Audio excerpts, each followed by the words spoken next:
ออกค่ะมาสูงค่ะหรือว่าสวัสดีครับนะครับผมโจ้ครับนะ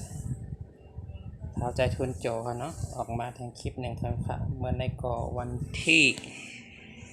13นะครับเนาะเดือนธันวาคม2020ในค่ะเนาะอันในก็เป็นร้านข้าวค่ะเนาะข้าวที่เฮ็ดทั้งกล้วยคูเมียวค่ะเนาะอันในก็ตั้งร้านทั้งกล้วยค่ะเนาะหานพักหานทั้งกล้วยค่ะก็เลยเผอสนใจใครเรียบเห็นค่ะเนาะเลยใครเรียบเห็นมีปิงยาติดตัวไว้ในก็มันพิษในค่ะเนาะอันในก็ข่าวใจทุนเจาะยินดีเป็นตี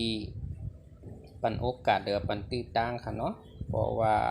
สนใจก็ต้องตักเข้ามาหาเขาติดทิ้งเบอร์โทรไว้หน้าจอในค่ะเนาะก็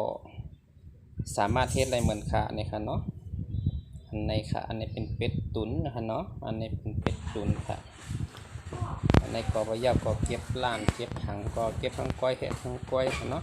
เมียวเฮ็ดทั้งก้อยค่ะคนเฮามันต้องมีประสบการณ์ค่ะเนาะซึ่งคือก็ยาวในก็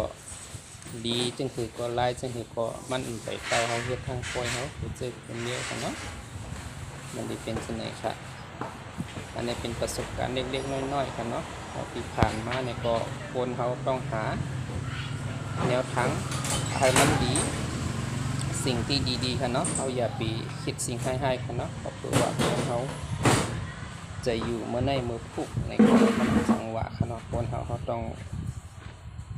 ตามหาความฝันของตัวเก่าค่ะเนาะอย่างหรือปกติมีประสบการณ์หรือว่าอะไรกูสิ่งกูอย่างก็พอเด็กเรียนก็มันเตรียมทำเป็นมาอย่างที่เขาคิดค่ะเนาะอันในข่าวใจทุ่มจอเลยลงทาง YouTube เนี่ยก็พอยินก็เลย